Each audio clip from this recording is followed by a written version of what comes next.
Terima kasih, Kursi. Menjunjung kasih titah Bahadur Yang Maha Mulia Tuanku di-Pertuan Agong semalam yang nyata lebih ringkas daripada biasa tetapi menyentuh beberapa isu pokok yang perlu diberi perhatian.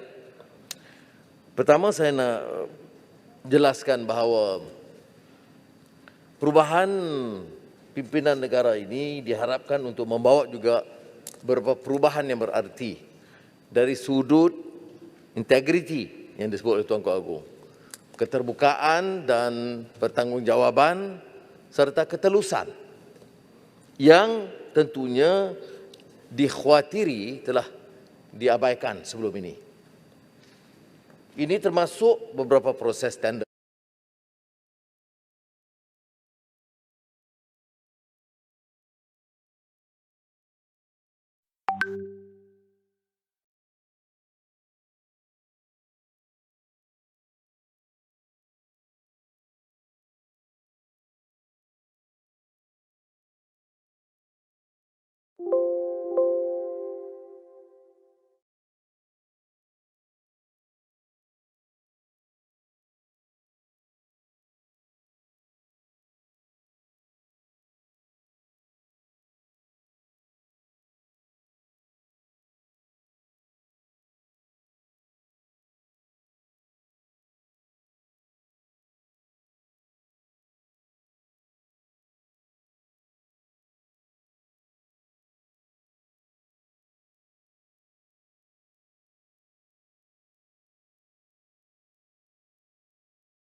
Dokumen. Jadi saya ingin memulakan kerana disebut tentang bentuk kerjasama yang dititah oleh Tuanku Agong dan dah ditandatangani semalam ini di antara Perdana Menteri dan ketua-ketua parti dalam Pakatan Harapan untuk menjelaskan namanya Memorandum Persefahaman MOU, Memorandum of Understanding. Bukan lagi bentuk asal yang dihebahkan. Ada keliru yang mengatakan confidence dan supply. Saya nak jelaskan perkara ini penting, Pengusi. Dalam sistem Westminster, parliamentary democracy, confidence and supply itu ialah usaha mengabsahkan dan memberi jaminan confidence kepada kerajaan yang ada dan menyokong belanjawan. Ini tidak berlaku dalam persefahaman ini. Saya jelaskan. Ya. Kerana dalam usul yang dibawa oleh mantan Perdana Menteri dulu itu 7 perkara, walaupun diperluaskan sedikit daripada CSE yang asal, itu mengandaikan kita tetap menyokong. Dalam dokumen ini, kita tidak ada pengakuan untuk menyokong kalau ada usul percaya. Sebab kita usulkan dari awal secara terbuka dalam pertemuan yang di-Pertuan Agong dan Timbalan di-Pertuan Agong dengan ketua-ketua 8 parti.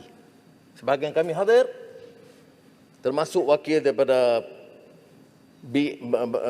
komponen Barisan Nasional dan Perikatan Nasional GPS yang buat Zoom sebelum itu, Warisan Pejuang, ialah penegasan adanya undi percaya dan timbalan yang di-Pertuan Agong, Tuanku Raja Nazrin menyebut harus menjadi tajuk pertama sebelum parlimen diadakan.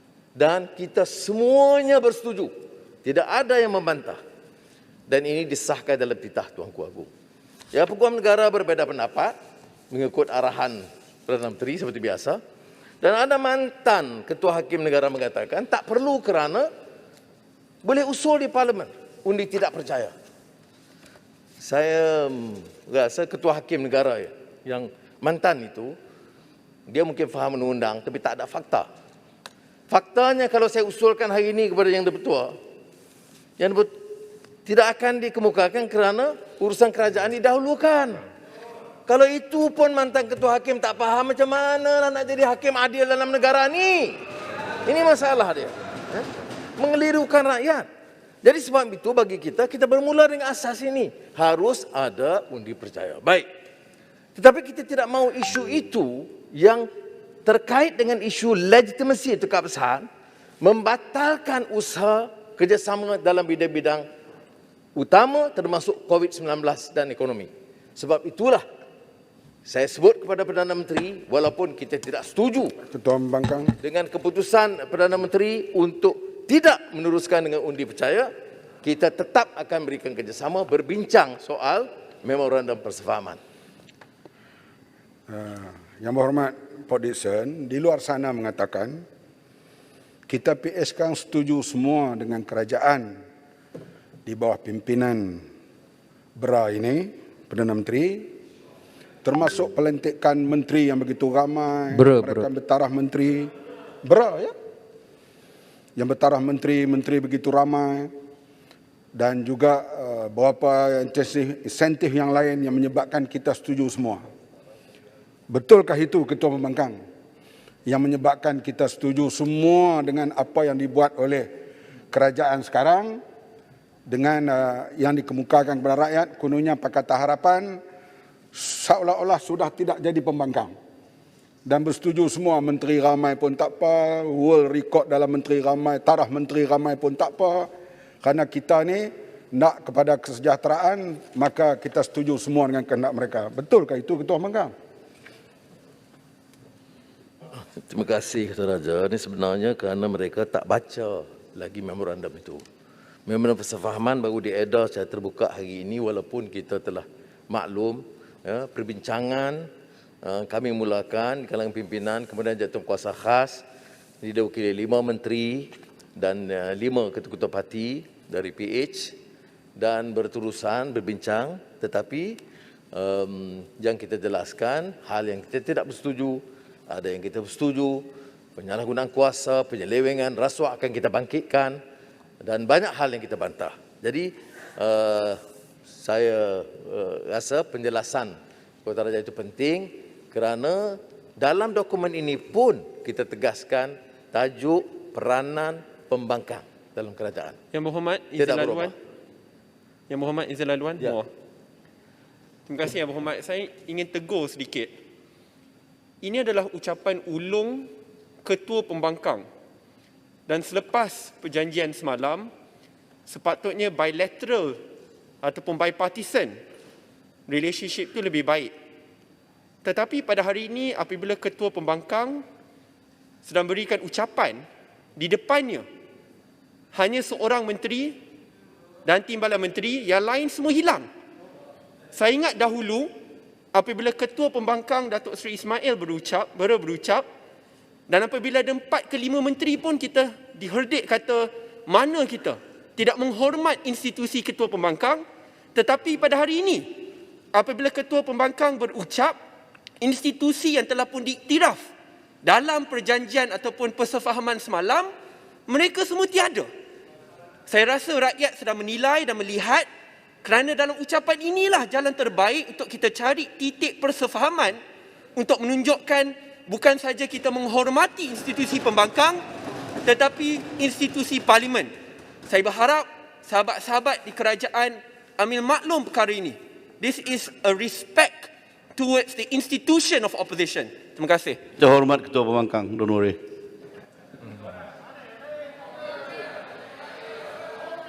Terima kasih. Yang Berhormat Menteri ada hadir dan boleh sampaikan saya setuju dengan Muar, sepatutnya ada wakil-wakil supaya dengar kerana ini isu yang penting. Tapi saya rasa ini proses pendidikan dan pencerahan. Jadi walaupun banyak menteri tapi perlu ada pendedahan dan pencerahan dan Badan Pengurusi boleh bantu dalam bidang ini. Baik. Dalam mukadimah yang satu perkara yang harus diingat ya. Ahli parlimen baik dari pembangkang atau dari kerajaan. Isu-isu pokok atau asas yang dimasukkan di sini sebahagian kecil telah disebut oleh kerajaan, tetapi sebahagian besarnya adalah input kita. Ini kena jelas. Saya ucap terima kasih kerana akhirnya diterima. Yang pertama disebut di sini kerjasama pendekatan baru. Dan ini saya akui boleh berlaku kerana sikap positif Perdana Menteri. Ya. Kalau tidak, tentu ada kesukaran. Yang kedua, ada nasihat daripada Duli-Duli Yang Maha Mulia Gajah Melayu tentang pentadbiran yang stabil. Tapi tentunya pentadbiran stabil itu stabil untuk apa? Untuk perintah dengan baik. Ya, macam orang sekarang kita mesti bersatu. Filem Alibaba 40 penyamun pun begitu juga. 40 penyamun bersatu untuk merompak ke, bersatu untuk tolong rakyat. Jadi sebab itu kita harus qualify. Matlamat bersatu itu untuk apa? Bukan saya maksud parti bersatu, tak. Saya kata bersatu perpaduan. Kemudian penumpuan isu kesihatan khususnya wabak COVID-19 dan ekonomi. Tumpuan sepenuhnya perlu diberikan oleh kerajaan dan Pakatan Harapan pada kestabilan politik pentadbiran negara, usaha membendung COVID-19, pemulihan ekonomi, lanskap politik yang baru, transformasi dan pembaharuan. Kerana ada fobia, dia takut dengan istilah reformasi, maka banyak istilah-istilah reformasi itu ditukar sebagai pembaharuan. Dan kita tolak ansur. Jadi saya tak tahu sampai istilah ini menakutkan. Baik. Saya tidak akan berikan penjelasan tentang maksud, tetapi yang menariknya, apa maksud transformasi yang disebut di sini? Ini yang ditandatangani oleh semua. Dia melucukan juga. Istilah reformasi tidak boleh disebut. Tetapi maksud transformasi artinya semua reformasi, perubahan, penambahbaikan. Ini maksud dia. Alhamdulillah. Baik. Tempoh masa dia terpakai sehingga pembubaran parlimen. Dan kerajaan bersetuju tidak akan mengusulkan pembubaran parlimen sebelum 31 Julai 2022.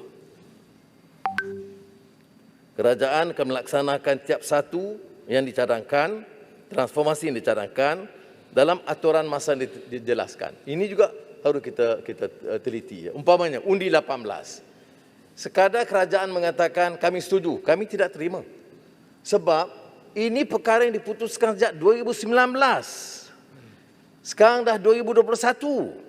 Maknanya kelemahan pentadbiran kerajaan dan kelemahan SPR. Apa nak dolak dalik dah? Kita dah putuskan, Parlimen dah putuskan, semua parti memutuskan.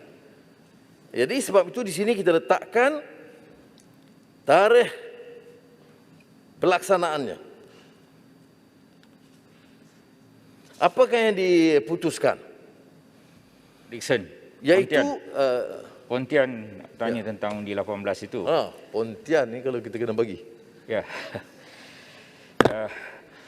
Datuk Yang Dipertua, saya ingin bertanya mengenai undi 18. Dia berkaitan dengan apa yang dipanggil sebagai pendaftaran pengundi secara automatik.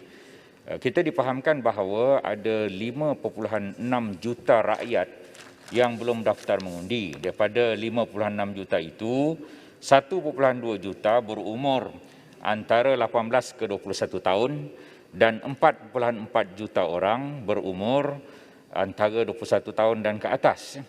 Jadi 5.6 juta ini adalah angka yang amat besar. Jika kita memastikan undi 18 bersama dengan pendaftaran automatik dilaksanakan mengikut perintah Mahkamah Tinggi Kuching bahawa mesti dilaksanakan hujung tahun ini juga, maka kita menyuburkan demokrasi dengan menambah lagi 5.6 juta rakyat sebagai pengundi. Apa pandangan Pak Dixon? Terima kasih, Pontian. Kalau ahli-ahli Parlimen yang mewakili UMNO menyokong, kita ada majoriti, kita boleh laksanakan segera. Jadi saya setuju dengan saranan yang Muhammad Pontian, kerana perkara ini bukan saja diputuskan. Sebenarnya tak perlu mahkamah. Mahkamah itu digunakan kerana tahu sikap kerajaan berdolak dalik melengahkan. Maka cadangan Disember ataupun kalau nak diteliti, dicerakinkan, saya tidak ada masalah ditangguh beberapa bulan selepas itu asalkan dibuat suku pertama tahun depan itu beres. Ada jawapan daripada SPR pada peringkat awal, ada masa-masa kerana kalaulah 5-6 bulan awal 2020 kita boleh terima.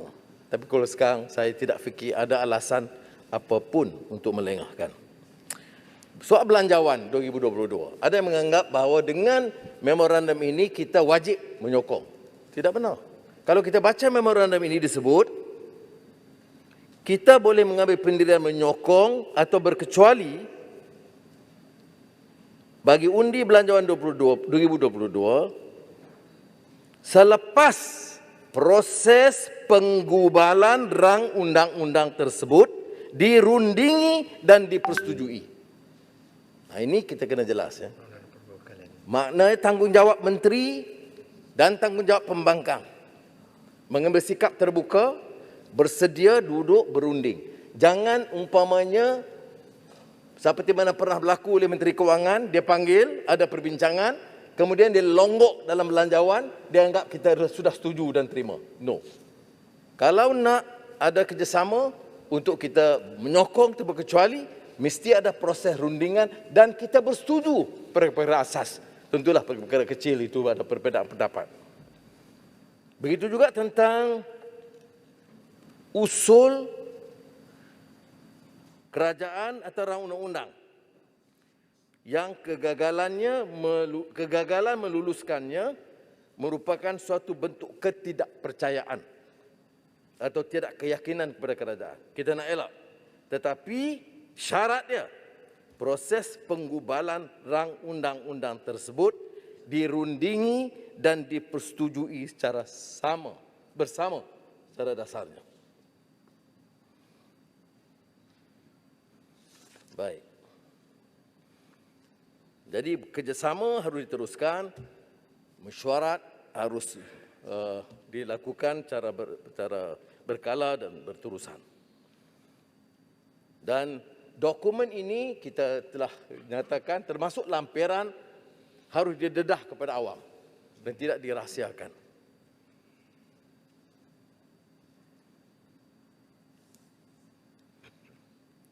Baik.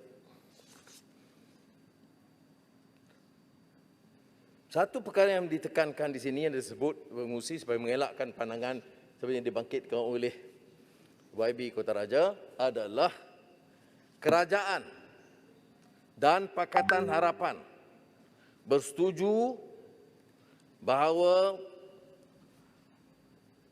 apa perkara sekalipun yang terkandung di dalam memorandum persefahaman ini yang akan memberi kesan terhadap peranan, hak dan tanggungjawab Pakatan Harapan untuk menyemak imbang, mengawasi, meneliti, memastikan kerajaan bertanggungjawab terhadap Parlimen, termasuk memastikan ketelusan, integriti dan keberkesanan kerajaan dalam mengendalikan isu-isu rakyat. Ini di bawah tajuk tugas dan peranan Pakatan Harapan sebagai pembangkang. Jadi sebab itu kalau tadi ada sedikit pergelutan kecil pengusi, ini sesuailah dengan pembangkang. Sebab kalau tak bunyi apa-apa, orang ingat kita pun dah bertukar dah. Pak Dixon, boleh saya... Tapi yang saya boleh jamin adalah bentuk kerjasama dan perundingan. Dia ada lampiran. Boleh, Pasir Mas. Boleh. Terima kasih Pak Dixon. Cuma saya ingin bertanya ringkas ya. Pada pandangan saya, apa yang dikemukakan oleh Yang Berhormat Perdana Menteri pada hari ini hanyalah merupakan huraian secara terperinci kepada 7 tawaran dikemukakan oleh Yang Berhormat Paguh sebelum daripada ini. Sebenarnya tidak ada beza. Jadi, bolehkah saya tanya kepada Pak Dixon, kenapakah tawaran daripada Paguh sebelum ini ditolak mentah-mentah tanpa ada perundingan? Kalau dirunding, saya kira mungkin huraian-huraian seperti ini boleh dipersetujui. Terima kasih. Terima kasih YB Pasir Mas. Kalau teliti dokumen ini bukan terperinci, bukan maknanya ini ada fundamental issues yang berbeza yang dikemukakan oleh Yang Berhormat Paguh, mantan Perdana Menteri, bentuk CSA yang menuntut kami menyokong dan mengabsahkan kerajaan. Itu fundamental dan tidak ada. Dan di sini persefahaman ini menegaskan peranan kita sebagai pembangkang untuk menolak kalau tidak ada rundingan. Kemudian dalam kes yang lalu saya beritahu sendiri kepada YB Paguh sebelum kita menghadap Toi. Karena saya kata pertama, tidak ada rundingan yang Pakatan Harapan. Rundingan ini harus rasmi dengan pimpinan Pakatan Harapan. Keduanya, diumumkan masa dah tenat, dah nak tenggelam dah. Dah hilang majoriti, dia jelas baru nak utarakan. Tak boleh. Apa yang dilakukan oleh Yang Muhammad Bera berbeza. Dia menang, dia dapat majoriti walaupun sangat kecil. Itu pun pengurusi tahu.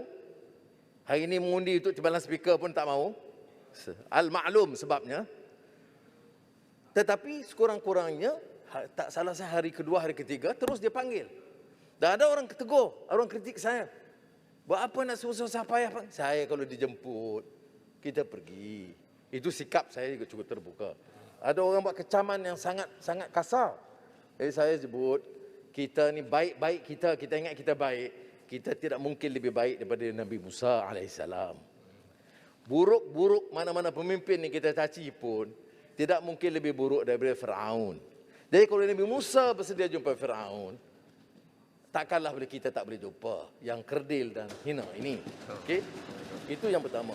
Dan ini sebenarnya jawapan, saya percaya Muhammad Pasir Mas tahu, ini jawapan yang dibuat oleh Syekh Muhammad Al-Ghazali, seorang ulama dan pejuang besar Mesir, bila dipanggil oleh Hosni Mubarak menemui. Jadi penyokong-penyokong dia marah betul pada dia. Jadi dia bagi misal tamsil yang sama yang saya berikan. Jadi untuk kita agak lebih tawaduk sedikit, sekurang-kurangnya mendengar. Dalam pendengaran itu saya, Kota Raja dan Bagan, itu mengeluarkan pandangan secara walaupun sopan tapi tegas. Soal rasuah, soal undi 18, soal anti-hopping law, soal keangkuhan dan apa lagi? Reformasi parlimen. Ya. Pak Dixon, saya setuju tadi, tapi janganlah samakan Nabi Musa dengan Firaun, kasar sangat. Ya dah. Betul. Dah tak? Kota Raja tak dengar tadi. Maksud saya, kita bukan lebih baik daripada Nabi Musa. Orang yang kita kecam pun tidak lebih buruk. Ini pandangan yang dibuat oleh Syekh Muhammad Al-Ghazali tak kala penyokong-penyokong dia kecam dia kerana menemui Hosni Mubarak, diktator kejam Mesir pada ketika itu. Maknanya kalau tanya saya, Bera dengan banding dengan Hosni Mubarak jauhlah lebih baik. Bera. Itu positif lah. Baik. Yang disebut transformasi ini, disebut umpamanya Majlis Pemulihan Negara. 50% pakar sektor awam swasta. 25% wakil kerajaan, 25% wakil pembangkang.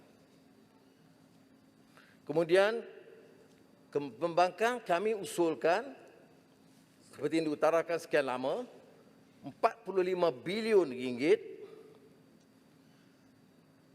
untuk mengurangkan beban orang miskin. Itu cara langsung ya, dalam menghadapi COVID ini. Dan juga dipersetujui. Dan kita juga caveat dengan mengatakan, kalau 45 bilion itu diberi, kemudian moratorium faedah bank tidak diberikan, maknanya wang itu akan digunakan oleh rakyat membayar hutang bank. Balik kepada masalah asal. Oleh demikian, kita usulkan supaya ini dilakukan bersama dengan usul moratorium bank. Sila, Darulun. Terima kasih Yang Berhormat Speaker. Terima kasih Yang Berhormat Port Dickson. Saya ingin sentuh tadi mengenai Majlis Pemulihan Negara. Seperti mana yang kita sedia maklum sebelum ini, Yang Berhormat Pagoh memegang jawatan Perdana Menteri, dan dalam tempoh itu beliau juga telah berjaya meyakinkan bawah Duli Yang Memulia Yang di-Pertuan Agong untuk mengisytiharkan darurat. Jadi kuasa seorang Perdana Menteri sewaktu darurat ini sangat-sangat besar dan luar biasa. Dalam keadaan itu pun, usaha kerajaan Perikatan Nasional untuk menangani masalah COVID boleh dikatakan gagal.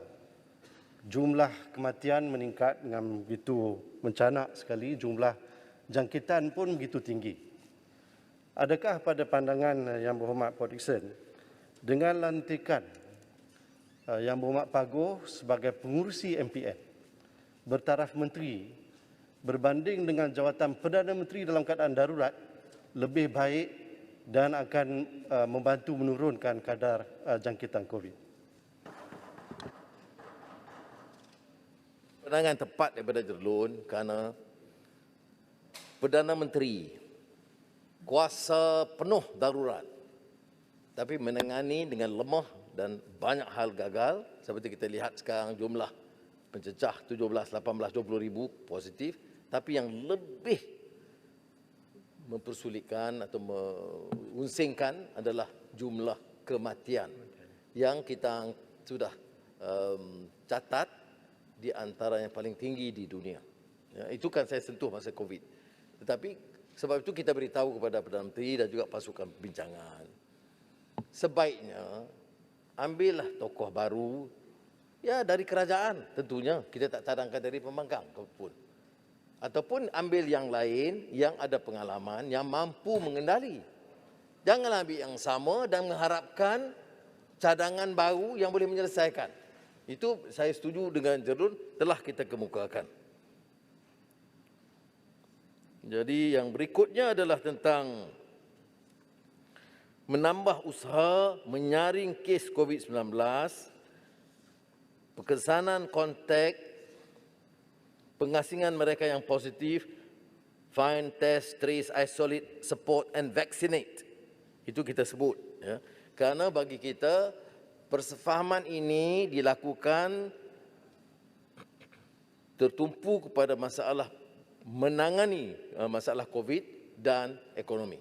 Jadi sebab itu kalau kita lihat dalam persefahaman ini, isu pokok dan asas adalah isu-isu tersebut.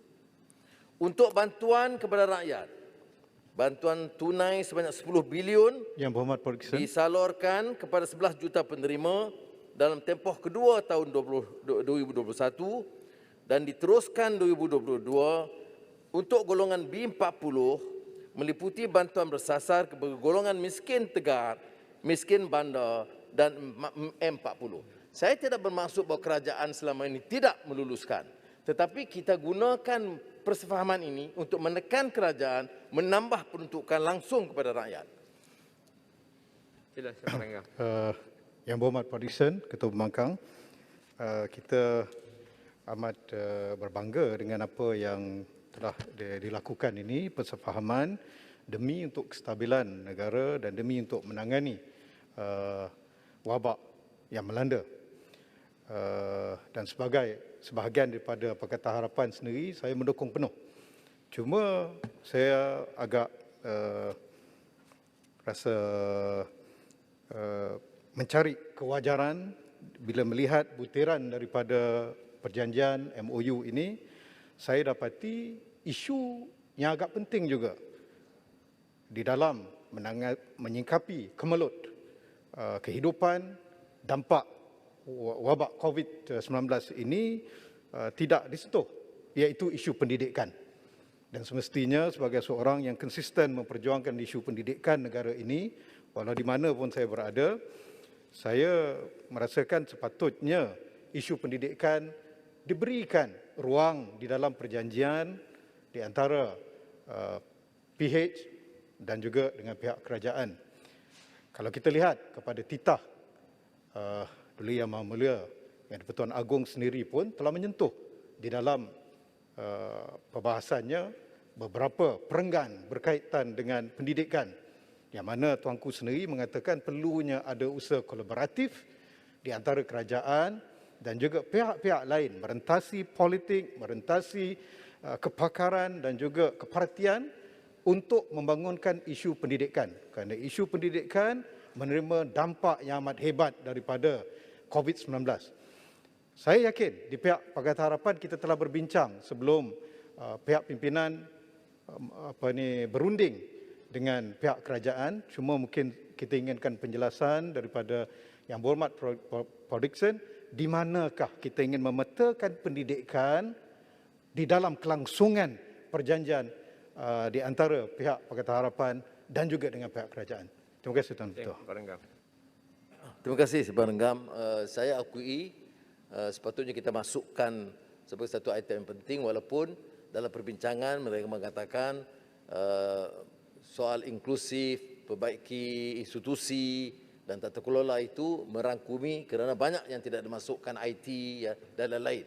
Jadi tetapi saya percaya dalam mesyuarat pertama jawatankuasa ini isu pendidikan akan dibawa, dan saya tak akan lupa saya akan edarkan buku mana yang diberikan oleh Simpang Renggam tadi, dia edar.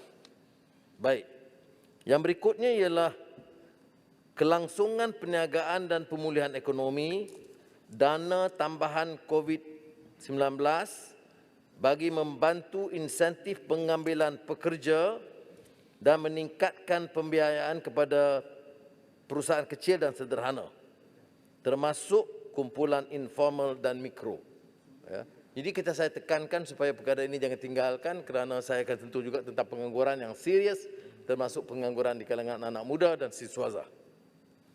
Meningkatkan program imunisasi COVID-19 PIK yang dilaksanakan dengan mempercepatkan pembelian tambahan sejumlah 6 juta dos vaksin yang dijangkakan diterima menjelang awal September 2021. Walaupun saya ada angka menunjukkan, walaupun Tuanku Titah Agung mengatakan ada peningkatan vaksin, tapi angka-angka yang terakhir ini yang tidak dipersembah kepada baginda ialah ada penurunan mendadak jumlah vaksinasi dalam beberapa hari yang kebelakangan. Mengusahakan pengecualian bayaran faedah untuk moratorium pinjaman bank kepada kumpulan 50% terbawah dari keseluruhan rakyat untuk tempoh 3 bulan pada suku keempat 2021. Perkara ini telah kita bangkitkan berulang kali.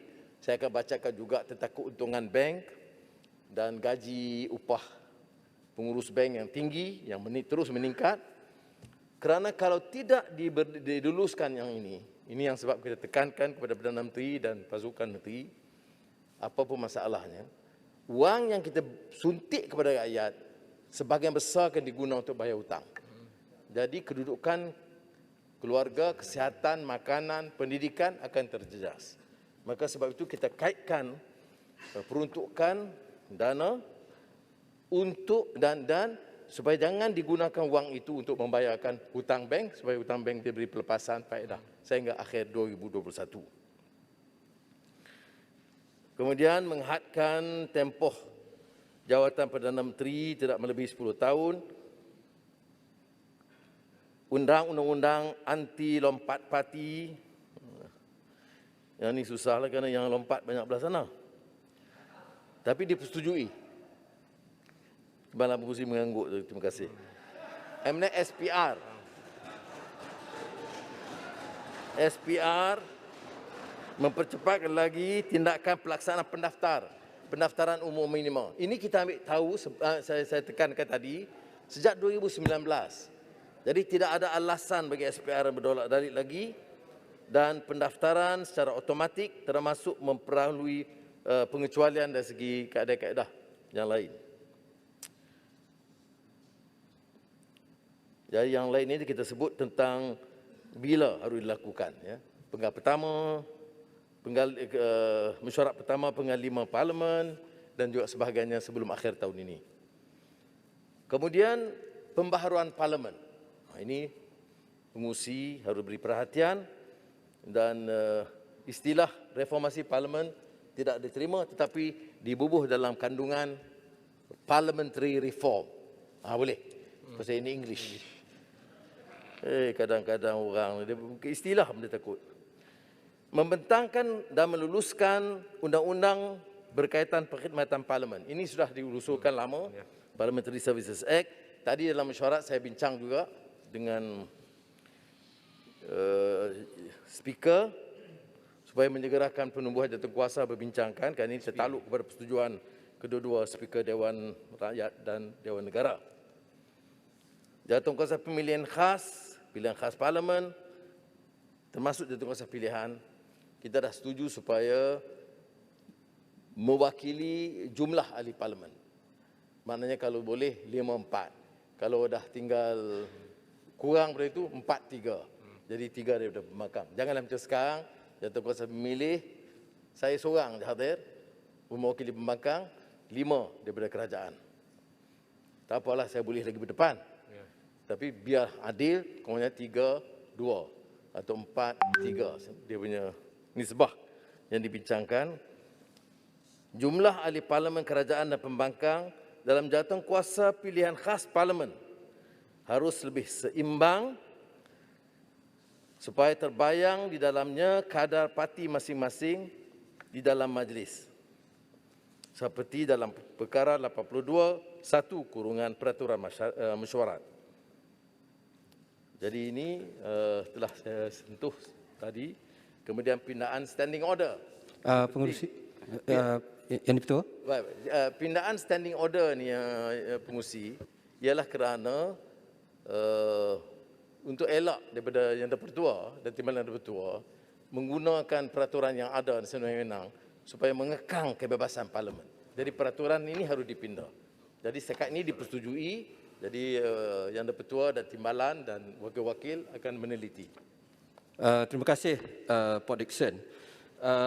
Setiausaha ingin bertanya kepada Pak Dickson, adakah Pak Dickson setuju bahawa aspek reformasi Parlimen ataupun parliamentary reforms ini sangat penting?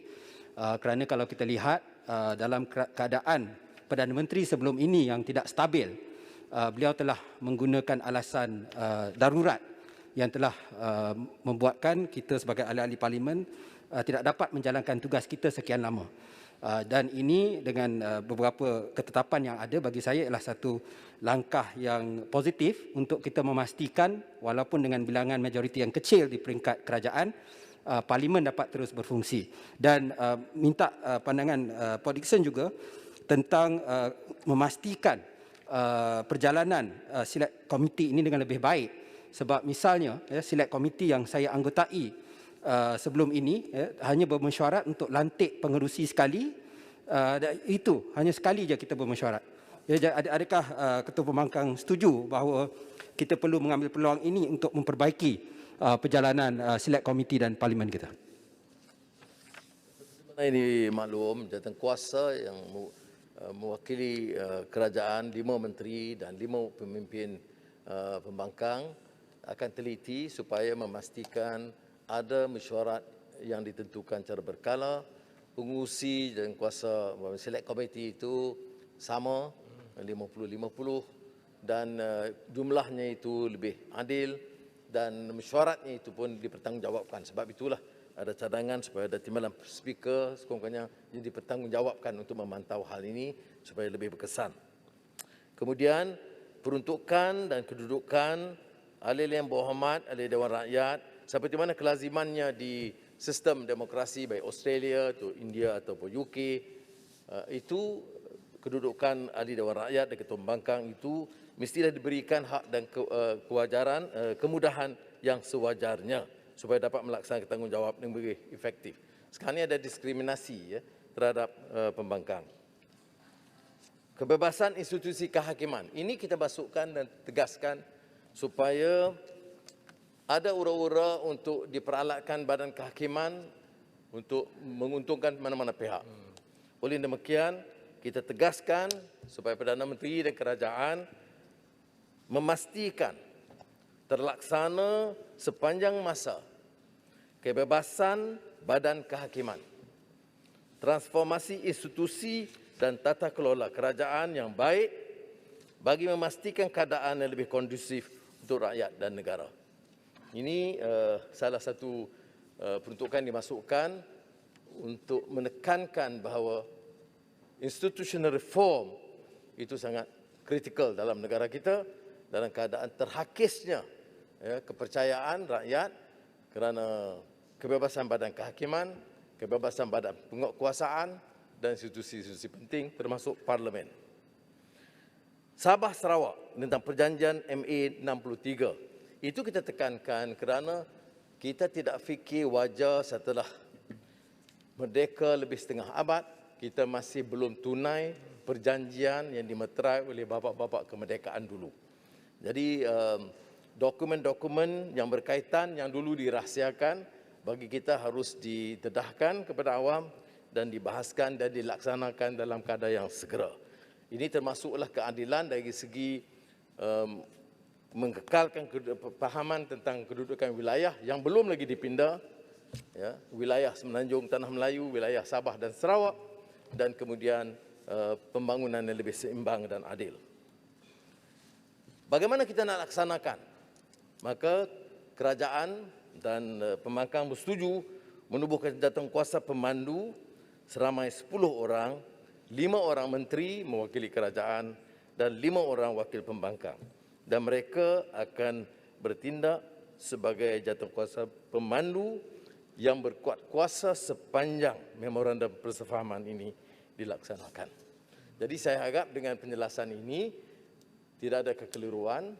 Walaupun saya berikan beberapa caveat tentang rundingan, saya percaya wakil dari pembangkang, khususnya Pakatan Harapan dan juga kerajaan, harus mengambil sikap yang lebih terbuka, lebih ikhlas untuk memastikan kita dapat perbaiki tata kelola, bantas rasuah, penyalahgunaan kuasa, pembaziran dan menjadikan politik dan kedudukan ahli parlimen itu tempat jual beli dan sogokkan, kerana ini akan memberikan dan memulihkan keyakinan rakyat kepada kita. Pak Dixon. Speaker, terima kasih. Saya lihat tadi Pak Dixon telah hampir habis membaca isi kandung memorandum itu. Semalam sewaktu kita tanda tangan memorandum yang bersejarah ini, ramai penganalisa dan pengkritik politik, sejarawan juga mengatakan inilah dia detik bersejarah. With due respect dengan Pak Dixon sebagai orang lama dalam dunia politik, saya rasa selepas peristiwa 13 Mei yang melibatkan pertumpahan darah, Tun Razak waktu itu mengambil sikap inisiatif engage dengan pihak-pihak termasuk parti-parti politik demi negara dan nyawa rakyat pada waktu itu. Dan pada kali ini kita rasa lebih penting untuk kita melihat tentang nyawa rakyat akibat dari pandemik ini. Jadi adakah Pak Dixon bersetuju bahawa kita sebenarnya telah sampai pada satu garis, kita memikirkan tentang rakyat dan negara, dan ini kita pamerkan kepada negara kita, tanpa kita berkompromi tentang prinsip-prinsip asas. Dua aset kita sebagai pembangkang, Pak Dixon, yang kita pertahankan adalah setia kawan kita dalam persahabatan. Kita tidak terlompat ke sana kemari. Kita bukan menjadikan parlimen dan DUN sebagai sarang beruk untuk mana-mana individu bergayut. Yang kedua adalah integriti kita. Kita tidak minta apa-apa jawatan, menteri, timbalan menteri, GLC, tapi kita bersedia tanda tangan demi rakyat dan negara. Apa pandangan Pak Dixon tentang pandangan itu? Terima kasih. Baik, terima kasih. Yang Berhormat juga adalah tentu kuasa pemandu dan saya percaya Yang Berhormat boleh membantu dalam memastikan semangat ini diterima pakai. Papar minta pencerahan. Cuma yang ditekan oleh Yang Berhormat itu sangat relevan. Ya.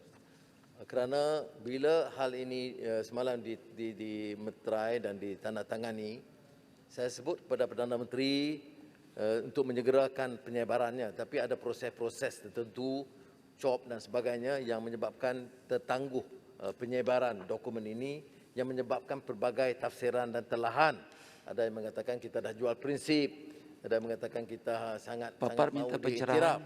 Tapi semua itu saya percaya dapat dileraikan sebaik orang baca, kerana tidak ada permintaan untuk kedudukan kita selain daripada mengikut prinsip yang lazim dipakai dalam mana-mana negara demokrasi. Papar minta pencerahan. Terima kasih Pak Dixon. Seperti mana yang kita tahu, pada tahun 2019 kalau saya tidak silap, 9 hari bulan April 2019 kita telah membuat satu kata orang pencerahan, di mana dengan kalau kita dapat pada waktu itu memindahkan perlembagaan persekutuan, yaitu perkara 1/2 yang memerlukan 2/3 daripada ahli-ahli parlimen, maka Sabah dan Sarawak dan juga Semenanjung akan dapat menjadi wilayah, di mana apabila kita menjadi wilayah, kita akan dapat semua apa yang telah termaktub di dalam perkara MI 63. Persoalan saya, apabila sekarang di mana kerajaan dan juga pembangkang telah membuat MOU dan MI 63 juga telah dimasukkan dalam perkara 7, dalam 7 perkara itu, saya ingin bertanya, apakah boleh apabila kerajaan dan juga pembangkang sudah bersama untuk sama-sama mengajukan dan sama-sama memberi persepahaman, apakah kita akan dapat 2/3 undian untuk supaya kita dapat membuat pengundian supaya kita dapat melaksanakan pindahan perkara 1/2 untuk menjadikan Sabah Sarawak sebagai wilayah. Terima kasih. Terima kasih Papar. Kita dalam perundingan itu memang memohon pengakuan kerana ini menuntut pada pindahan perlembagaan untuk memasukkan Semenanjung, Sabah dan Sarawak itu sebagai wilayah, dan memang ada pengakuan dan saya tidak fikir ia harus menimbulkan lagi masalah. Jadi kalau berhasil, maka ini satu kemajuan yang besar dan seperti mana yang disebut oleh Pulai tadi, satu pembaharuan kerana kesediaan kita bekerjasama untuk kebaikan rakyat termasuk Sabah dan Sarawak. Pengurusi, saya ingin Pak Dixon minta penjelasan sedikit, lumut ya. Kita rasa sejarah yang dilakarkan semalam itu akan membawa natijah yang baik di peringkat politik nasional ini. Persoalannya yang juga berlaku kegusaran adalah di peringkat akar umbi, termasuk di Dewan-Dewan Undangan Negeri di seluruh negara kita. Saya ingin bertanya kepada Pak Dickson sama ada sebagai pengerusi Pakatan Harapan, adakah Pak Dickson bersedia untuk mengemudi dan menganjurkan perkara yang sama, paling tidak pun di negeri-negeri yang di bawah pentadbiran Pakatan Harapan, supaya kita akan dapat melihat kebijakan politik ini dilaksana di peringkat akar umbi, kemudian disusuli oleh negeri-negeri lain lah mungkin yang di bawah pentadbiran sebelah sana. Terima kasih. Terima kasih. Ini masih peringkat awal dan nampak dalam perbincangan dengan wakil-wakil 5 wakil menteri yang mewakili kerajaan dan kita ada kesediaan melaksanakan. Kalau ini dapat kita terapkan, saya percaya negeri-negeri boleh juga ikut semangat yang sama supaya hal-hal pembaharuan dan reform atau digunakan istilah transformasi itu dapat dilaksanakan. Ya, ada beberapa langkah telah pun diambil sebelum ini seperti di negeri Johor, tapi satu permulaan yang baik. Pengurusi, saya mau teruskan dengan isu COVID ini. Ya. Penting kita tekankan bahawa menangani masalah ini tidak mudah. Benar.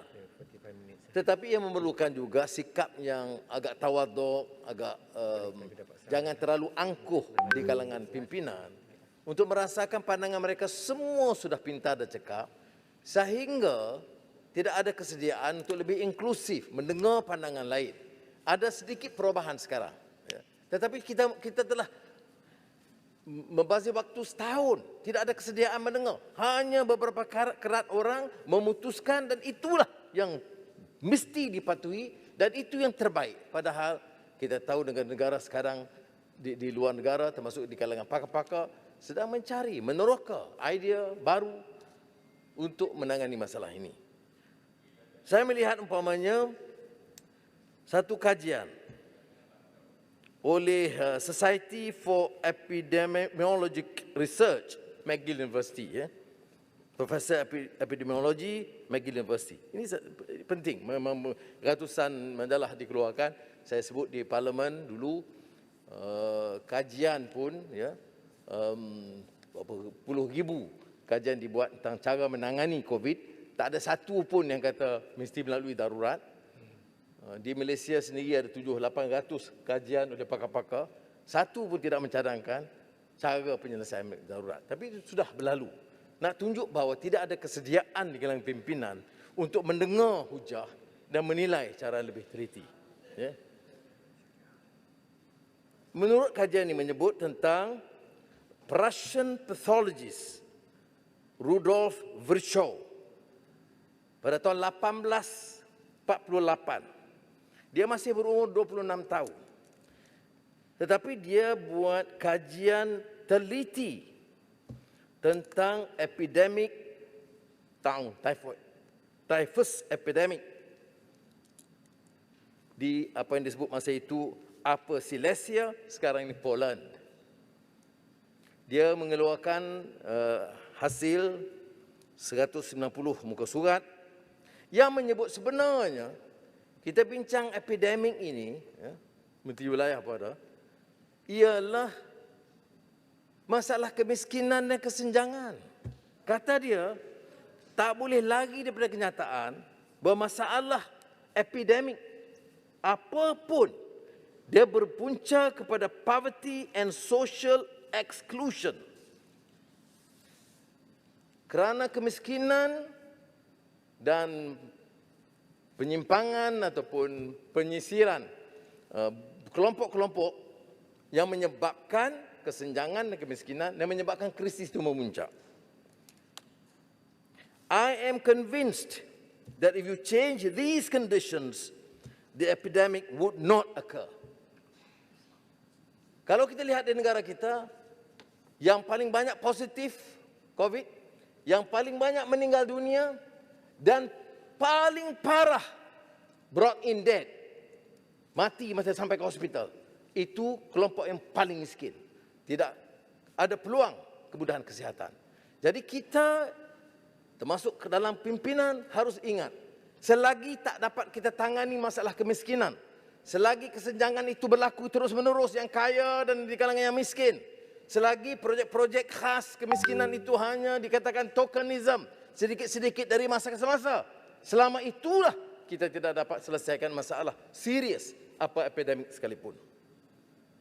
Ini saya harap dapat diteliti kerana semua kajian tentang epidemik tidak terlepas daripada isu of poverty and social exclusion. Umpamanya dia sebut di sini, number of excess death, kematian.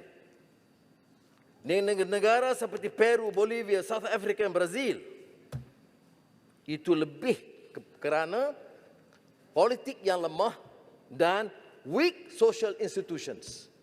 Kemudahan perubatan, hospital, oksigen, baru sekarang. Tadi Menteri jawab, kita akan hantar segera ke Sabah. Kita dah pandemik dah berapa tahun dah? Setahun setengah. Kematian tinggi dan kes positif paling tinggi dan kematian paling tinggi di negeri paling miskin. Vaksin, saya ada angka di sini, yang paling rendah di Kelantan. Kelantan negeri paling miskin. Vaksin paling rendah. Walaupun Mercedes bertambah. Di Sabah, negeri paling miskin, vaksin masih rendah. Kemudian barulah datang tubuh-buruh, yes, we are going to send now. Yang Berhormat Speaker. Masalahnya sekarang, ya, ialah problem yang disebut dalam kajian ini, problem of abject poverty and social exclusion. Dan kalau kita tangani masalah COVID ini dengan mengekalkan poverty dan social exclusion dan tidak melihat ini sebagai priority areas, poorest in the country, Sabah and Kelantan.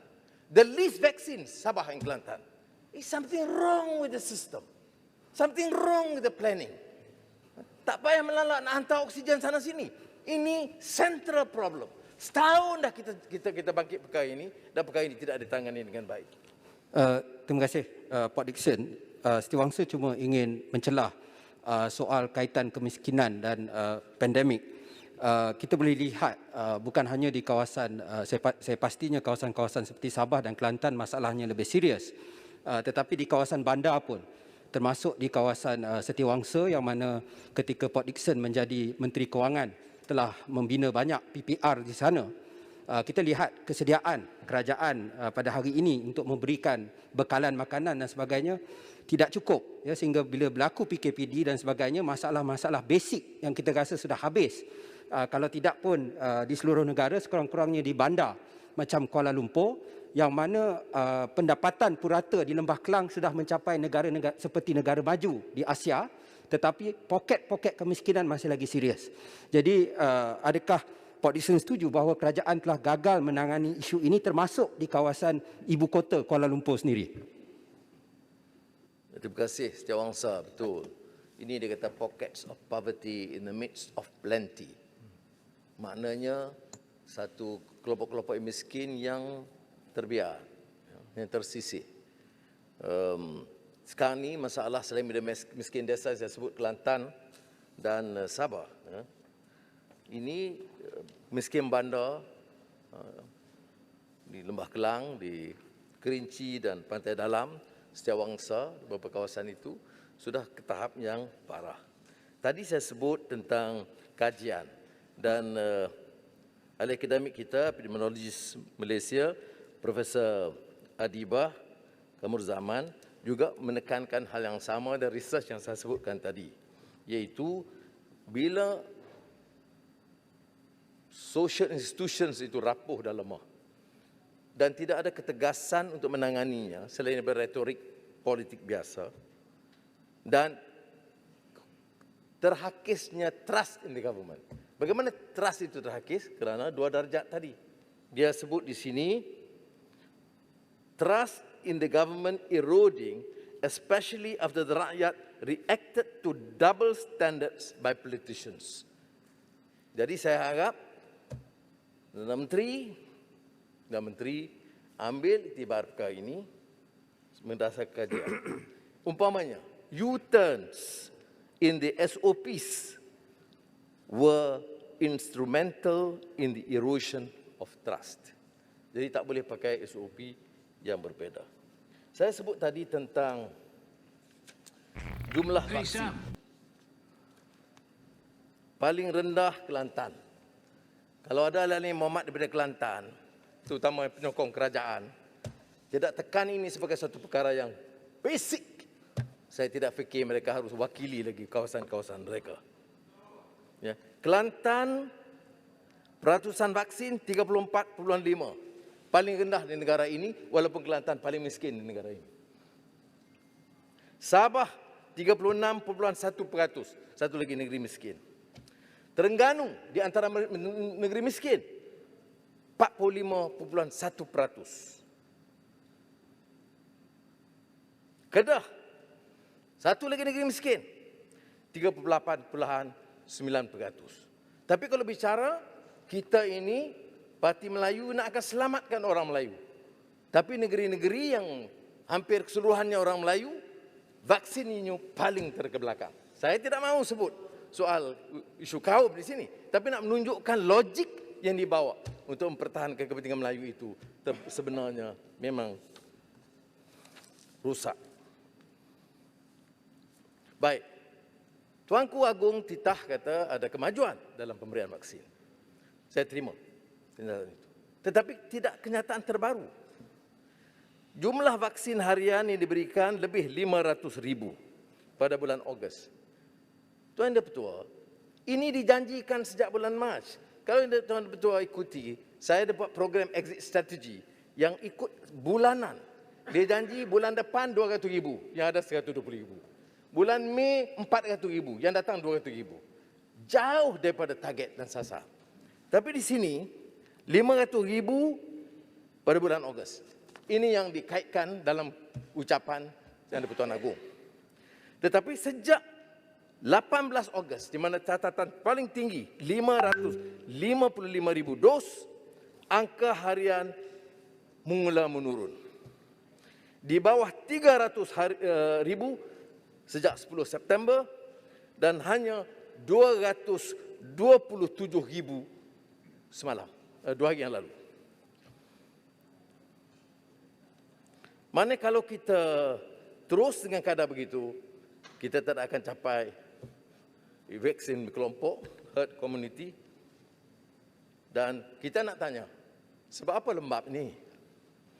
Sebab apa kita mula begitu lambat? Betul ada kejayaan sekarang. Tetapi we are 8 months to 10 months behind time. Dan ini menyebabkan kematian begitu tinggi. Puluh ribu orang yang mati. Saya percaya Yang Muhammad, sahabat kita, keluarga kita ada yang terlibat dalam kematian. Ya, kita kata ini kerja Allah SWT, kita terima nyawa dan sebagainya, bukan urusan kita. Tetapi ikhtiar kita, kemudahan di hospital, kita kan yang brought in death majority daripada kawasan yang tidak ada kemudahan. Goping, terima kasih Ketua Pembangkang, terima kasih Tuan Yang Ketua. Berkenaan dengan vaksin ini, kita memang rasa bimbang kerana kadar vaksinasi menurun daripada 500,000 sehari sekarang sudah turun sampai 300,000 sehari. Dan ini bukan kerana tidak ada penerima. Kalau kita lihat kepada data, masih ada 2.45 juta 2.45 juta yang telah daftar dan belum terima vaksin, satu dos pun.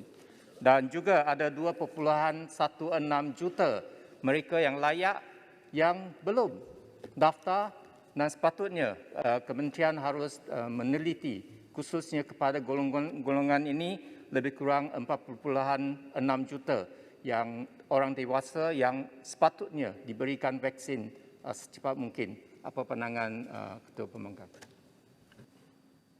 Terima kasih Goping. Ya, saya sebut tadi tentang ujian. Ya. Dan memang betul ujian kita tidak sampai tahap minima yang disebut dalam kajian WHO, ya, 10 hingga 30 ujian setiap kes positif COVID, mana di antara 200,000 sehingga 600,000. Tetapi ketika ini tidak melebihi 180,000 yang berlaku bulan lalu, masih kurang. Dan kadar positif kes melebihi 13%. Kalau ikut unjuran yang agak menusabah, tidak boleh melebihi 5%. Jadi kita harus tingkatkan. Sekarang ini ternyata tidak cukup dan kena beli. Ada sebahagiannya kena ditetapkan harga pula harga. Saya kata bagilah untuk orang yang susah, tak ada kerja, Tuan Ketua. RM17-18 dia tak akan beli. Sebab itu saya ucap terima kasih kerana Selangor saliva test kit percuma sediakan 60,000. Pulau Pinang 40,000. Jadi saya harap negeri lain boleh bantu, tetapi saya ini tanggungjawab Kementerian Kesihatan dengan peruntukan yang besar patut lakukan. Saya nak berpindah kepada stok vaksin. Saya ingat saya akan tinggalkan. Ini satu hal yang mesti dijawab oleh kementerian. Bagaimana tentang vaksin untuk anak-anak? 18 ke bawah, 16 ke bawah, 12 ke bawah. Dia jadi kontroversi di beberapa negara lain. Kita harus ada kajian yang jelas, beri keyakinan. Ada yang bangkitkan orang yang 2 vaksin pun ada yang penyakit, terutama Sinovac. Tetapi oleh kerana tidak ada yang disebut data dan sains, granular data tidak ada yang betul. Kalau ada, berapa orang dari yang ambil Sinovac yang dapat? Dan kalau dapat, apakah sebab pneumonia, sebab diabetik, sebab heart failure? Jadi ini menyakitkan walaupun jumlahnya kecil. Kita ada angka menunjukkan bahawa yang fully vaccinated people, kalau di England, hanya 1.2% of COVID death. Ya. Kalau di Malaysia, saya 4%, saya ada angka tadi, tapi mana jumlahnya kecil. Lebih selamat ada vaksin daripada tidak.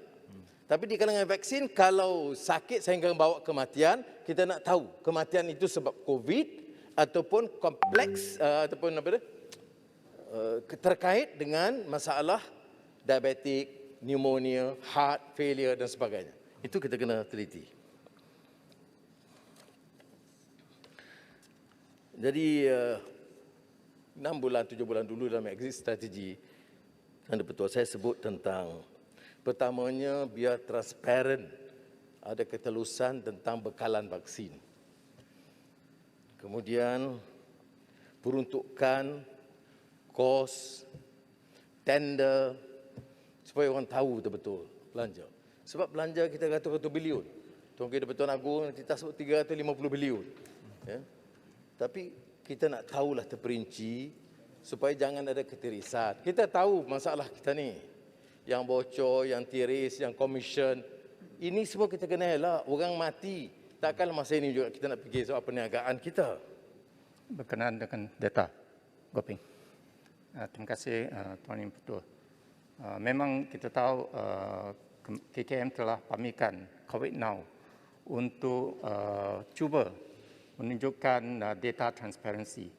Akan tetapi setakat ini data yang pamerkan tidak cukup jelas dan tidak ada granular data seperti mana yang disebut oleh Ketua Pembangkang. Seperti mana yang disebut kematian, apa jenis kematian, kenapa, dan sampai ada kes-kes di mana yang telah mati bulan April. Semalam baru masuk dalam statistik kematian COVID. Jadi perkara-perkara sedemikian tidak sepatutnya berlaku. Yang kedua, berkenaan dengan keberkesanan vaksin. Sepatutnya data tersebut mesti ada dalam MySejahtera dan mereka yang terima vaksin dan mereka yang telah mati selepas lengkap vaksin. Sepatutnya data-data tersebut, it should be automated, it should be dalam komputer, should be dalam database.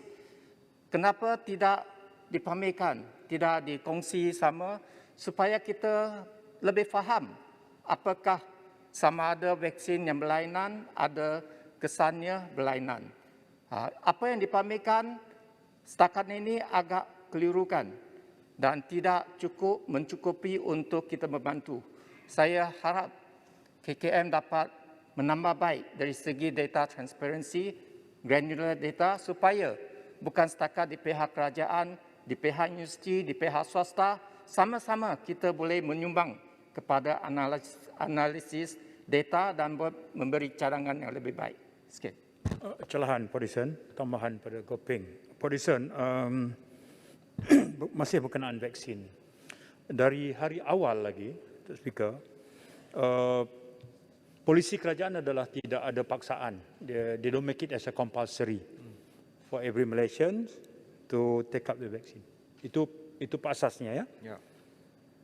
Walau bagaimanapun, mengambil vaksin itu kita anggap membantu untuk menghadapi ancaman pandemik COVID. Jadi keadaan sekarang di negara kita adalah kita sudah ada angka yang dah lengkap 2 dos. Kita juga sudah ada angka yang mengambil 1 dos dan tunggu untuk pengambilan yang kedua. Kita juga ada segmen yang ketiga yang tidak mengambil apa-apa suntikan vaksin. Soalan saya tersentuh baru ni bila mengikuti dalam laporan berita bagaimana seorang anggota tentera ditamatkan perkhidmatannya dengan hilang semua kelayakan pencen dan sebagainya kerana memilih untuk tidak mengambil suntikan. Jadi dari sudut kemanusiaan saya fikir ketika kita boleh menggalakkan rakyat mengambil vaksin kerana itu membantu melegakan atau meredakan ancaman pandemik, di sisi lain apakah tindakan itu dilihat sebagai sedikit tidak berperi kemanusiaan atau ada cara lain untuk menguruskan segmen masyarakat yang memilih untuk tidak mengambil? Pandangan Pak Dixon. Pertama, Gopeng menyebut tentang kelemahan MySejahtera, data granular yang tidak tepat. Umpamanya sekarang bila dah cecah 300 kematian, sebut dah ini semua backlog. Jadi maknanya angka bulan lalu atau 2 bulan yang lalu tak betul. Ini problem kita. Kita ada satu sistem yang canggih, belanja yang tinggi, tetapi kita bercakap soal granular ni yang betul. Dah lama. Kuliah Madang Baru jawatan kuasa darurat yang dia dicadangkan oleh Tuan Agong, dipengungsikan oleh mantan Ketua Hakim Negara. Berpuluh kali minta data daripada Kementerian Kesihatan. Dipersetujui oleh jawatan kuasa darurat. Sampai akhir tak dapat. Jadi akhirnya dah lepas 5-6 bulan baru terbongkar ada kelemahan-kelemahan dasar. Datang ada pengumuman baru yang meyakinkan. But we have lost time. Dan ini menyebabkan kesannya kematian dan jangkitan yang bertambah. Dan itu yang untuk Kuliah Madang Baru, vaksin ni betul. Ada orang yang merujuk kepada pandangan yang agak disebut anti-vaksin. Saya lihat ada yang bagi pandangan agama, ada pandangan sains, kerana ada juga saintis dan medical experts yang pertikai. Saya fikir caranya ialah memberikan penjelasan dan penerangan. Ya. Kerana ada orang yang tidak setuju, saya tahu di Negeri Sembilan, dia kata kerana saudara dia dah ambil 2 vaksin dah mati, buat apa dia ambil lagi? Inilah sebab saya katakan granular itu penting. Ya. Dan peratus yang mati setelah divaksin jauh sangat kecil. Dan kita belum tahu kerana kelemahan kita menyiapkan hujah dan fakta tentang komplikasi pesakit itu. Tapi pendekatannya janganlah nampak kasar. Orang nak tahu, kita bagi penjelasan, penerangan saya fikir, tetapi harus tegas. Dan saya fikir pendekatan yang dibuat, yang diumumkan oleh Perdana Menteri baru ini, umpamanya orang yang ada 2 dot vaksin, ada kelonggaran dia. Saya ingat itu lebih baik. Besok seperti menjadi Amerika, di negara lain, nak naik kapal terbang, kena ada 2 vaksin. Besok naik bas pun kena ada 2 vaksin. Jadi kita tidak hukum orang, tetapi kita berikan kelonggaran kepada yang sudah ada 2 vaksin. Pak Dixon. Kuala Selangor, ya. Kuala Selangor. Boleh. Datuk Yang Di-Pertua, terima kasih Pak Dixon Ketua Pembangkang. Saya memerhatikan beberapa hari yang lalu Menteri Kanan Pertahanan Dan juga bersama dalam sidang akhbar itu, Menteri Kesihatan dan Menteri Kewangan, Menteri Komunikasi, menyebutkan tentang hal apa yang diistilahkan sebagai mewujudkan kelonggaran ya, ataupun gelembung pelancongan untuk ke Langkawi yang Dipertua dan juga Port Dickson, yang saya kira tidak perlu dilakukan tergopoh-gapah seperti ini. Sementara kita sangat memahami keperluan untuk ya menangani persoalan ya kemurungan dan sebagainya, untuk kita ya, mengizinkan rakyat kita untuk bebas. Namun disebutkan juga oleh Menteri Pertahanan itu, mereka di dalam saat-saat akhir untuk merumuskan SOP yang sejumlah 180 itu akan dikurangkan kepada 10 SOP yang saya kira perlunya pastinya akan dapat dirangkumkan dengan baik. Cuma cara untuk ya tergesa-gesa membuka seperti ini dengan antara lainnya tidak pula menuntut ya mereka yang ke Langkawi itu paling tidaknya menjalani ujian swab test ya sebelum ke Langkawi.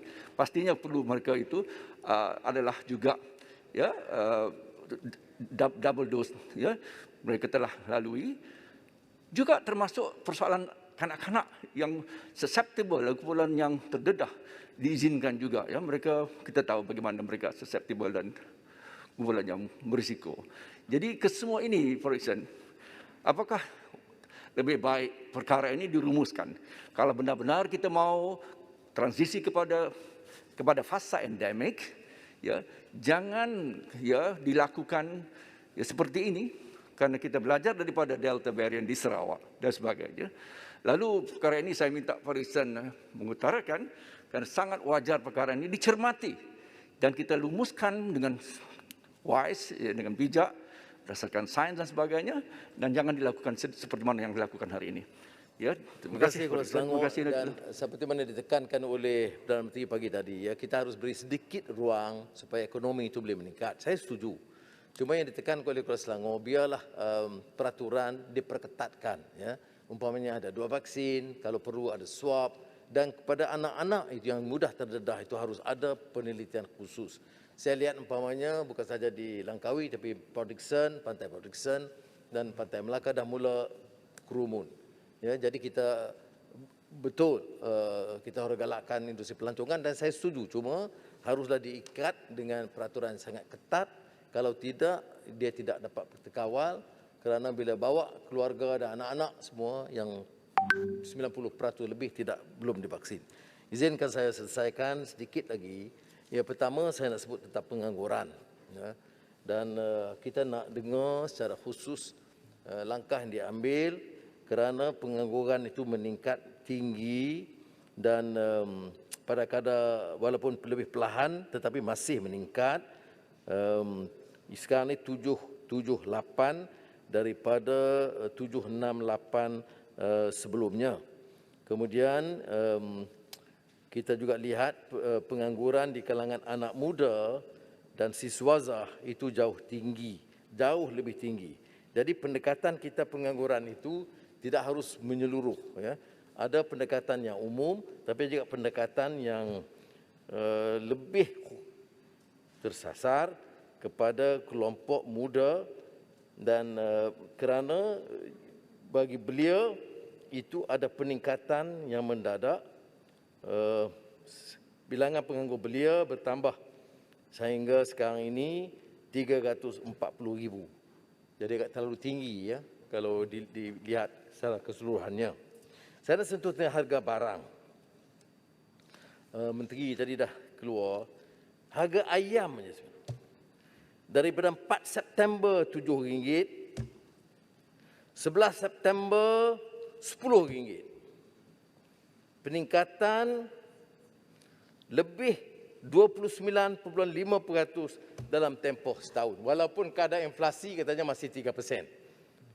Saya tak tahu dia kira hukum mana, tapi boleh jadi keseluruhannya bagi orang tak pernah makan ayam, mungkin. Kemudian ini semua kata naik harga yang pasai Port Dickson. Okey, jadi ada keterangan ini yang agak besar, termahal di pasar basah. Ini kita harus bagi penelitian ya. Ini tapi agak menarik ya, karena di Sarawak harga itu lebih terkawal. Ada yang beri penjelasan kepada saya, ini mungkin kuliah Bandar Baru lebih mahir bab ini. Ada yang menyatakan bahawa kerana dia pasaran lebih terbuka. Dan di sini mungkin masih lagi dikongkong oleh monopoli import. Saya memerlukan penjelasan daripada menteri. Mengapa peningkatan semua cili merah, kulai, mana macam merah kulai? Ya. Santan pekat, kelapa parut, semua naik.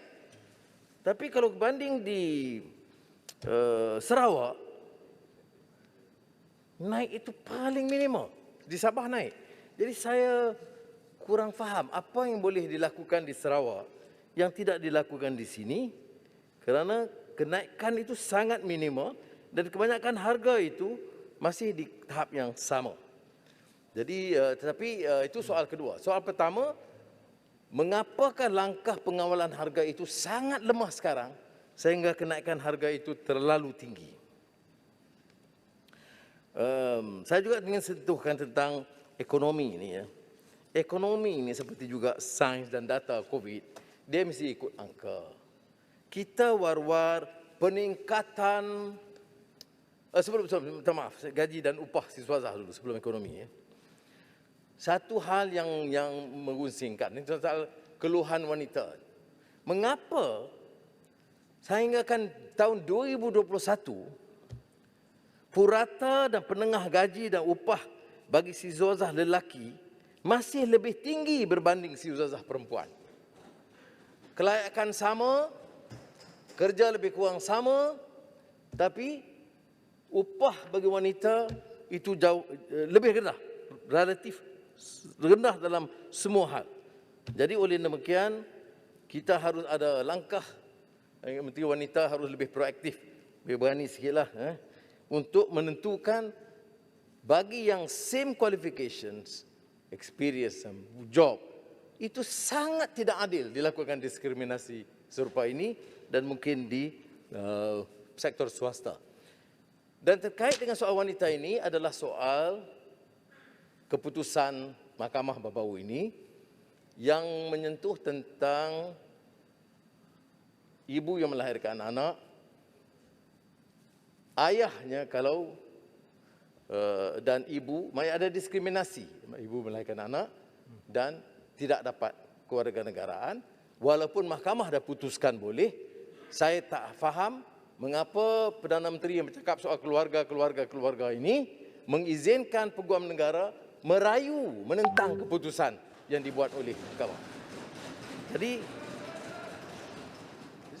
dia bagi signal yang sangat tidak baik. Kalau kita, soalnya kalau tak boleh langsung, tapi ini tak, wanita. Maknanya didiskriminasi ibu yang melahirkan anak. Jadi saya ingat satu yang fundamental bagi negara di zaman sekarang ini yang lebih civilized, mengambil sikap yang diskriminasi terhadap wanita. Yang Berhormat Pak Dickson, tadi Yang Berhormat ada membicarakan tentang hak anak daripada ibu warga negara tetapi berkahwin dengan yang bukan warga negara. Ini anak tersebut akan membesar dan akan pergi ke sekolah. Selama bertahun, anak-anak yang tidak ada dokumen dan bukan warga negara ini telah dinafikan hak mereka untuk masuk ke sekolah kerajaan. Di zaman Pakatan Harapan, kita telah perkenalkan Zero Reject Policy ataupun dasar penolakan sifar, di mana kita benarkan supaya anak-anak ini masuk ke sekolah dan pihak sekolah serta PPD memudahkan urusan mereka untuk mendapatkan pendidikan. Saya tidak tahu di waktu ini kedengaran sepi semenjak 18 bulan yang lalu pentadbiran PN tidak bicarakan tentang Zero Reject Policy ini lagi, Tuan Dipertua. Saya tidak tahu kini bagaimana. Mungkin apakah pandangan Yang Berhormat Pak Dickson dalam isu ini. Terima kasih, Tuan. Pak Dickson berkaitan dengan kes tadi yang disebut. Boleh saya sambung sedikit daripada Simpang Renggam? Ya. Okey, terima kasih. Tadi memang saya setuju dengan Prof. Dickson bila sebut sepatutnya keputusan yang sangat baik itu, yang bijaksana itu, sekarang dirayu oleh peguam negara. Saya ingin cadangkan kepada Prof. Dickson, sama ada satu langkah yang lebih wajar dalam keadaan ini yang patut dilakukan oleh kerajaan ialah satu, tarik balik rayuan itu. Yang kedua, bagi aku janji kepada negara bahawa prinsip yang sudah diputuskan dalam kes itu akan menjadi dasar kerajaan daripada sekarang dan dilaksanakan oleh agensi-agensi yang berkenan, dan sekiranya peruntukan undang-undang perlu dipinda untuk merealisasikan prinsip itu, pihak pembangkang sedia menyokong apa-apa cadangan daripada kerajaan. Kita draft bersama dan pastikan prinsip yang diputuskan dalam kes itu dijadi undang-undang. Setuju ke Prof. Dickson? Itulah cara yang lebih baik untuk menyokong dan menentukan prinsip yang telah diputuskan dalam kes itu daripada merayu menentang kes itu. Minta pandangan daripada Prof. Dickson. Dan Sungai Buloh saya setuju dan saya percaya perkara ini boleh kita angkat, dan saya juga akan minta kuasa yang mewakili Pakatan Harapan bangkitkan isu ini supaya berikan mesej yang baik supaya kita tidak melakukan diskriminasi dan menghormati. Ada dalam bentuk rayuan, saya teliti pendirian Peguam Negara awal, ada rasionalnya kerana mereka itu terikat dengan beberapa kelemahan dalam peraturan undang-undang yang ada. Nah, kalau itu yang berlaku, maka sebaiknya Jabatan Peguam Negara mengusulkan kepada kerajaan untuk buat pindaan yang wajar supaya menjelaskan kedudukannya. Yang betul, ekonomi ini saya rumuskan kerana masa tidak mengizinkan, dengan pendidikan. Pendidikan ni bukanlah saya nak puji Simpang Renggam, tapi oleh kerana Simpang Renggam dan jawatan kuasanya telah melakukan suatu kajian lebih mendalam berdasarkan bukan sahaja perancangan tetapi juga tentang input daripada di bawah oleh ibu bapa, guru dan anak-anak pelajar. Saya minta supaya ini diberikan perhatian. Ya, di antara yang paling dikesalkan bila saya turun ke kawasan termasuk Prof. Dickson ialah tidak ada suatu dasar dan hala tuju yang jelas oleh Kementerian Pendidikan. Dia keputusan-keputusannya itu diumum cepat, ditarik cepat. Ini kalau dari segi pengumuman dan tarikan, yang paling berkesan ialah Kementerian Pendidikan. Jadi oleh demikian saya harap diberikan perhatian dan saya percaya Simpang Renggam akan memanfaatkan waktu untuk bangkitkan, dan saya tak dapat baca semuanya. Begitu juga tentang ekonomi. Ekonomi kita harus sampai pada ketika di mana kita akui beberapa kelemahan. Dari segi competitiveness atau daya saing, kita ketinggalan di rantau ini. Kita harus terima kenyataan itu dulu. Dan kita tengok sebab apa. Apakah sebab tidak ada kestabilan politik, atau dasar yang tidak proaktif, atau tidak menggalakkan daya saing, harus kita terima. Tapi kalau kita terus propaganda bahawa kita masih ada berpuluh-puluh bilion datang, yang merupakan hanya kenyataan-kenyataan awal, yang belum dilaksanakan, dan beberapa syarikat besar keluar ke Indonesia, ke Vietnam, dan kalau kita lihat itu satu masalah besar. Yang betul, kita hal ini hal yang diketahui umum, syarikat-syarikat besar yang keluar. Oleh demikian saya harap dalam perbincangan dan perbahasan nanti rakan-rakan akan boleh bawa isu ekonomi dan merujuk kepada angka dan kenaikan yang kita peroleh cukup besar.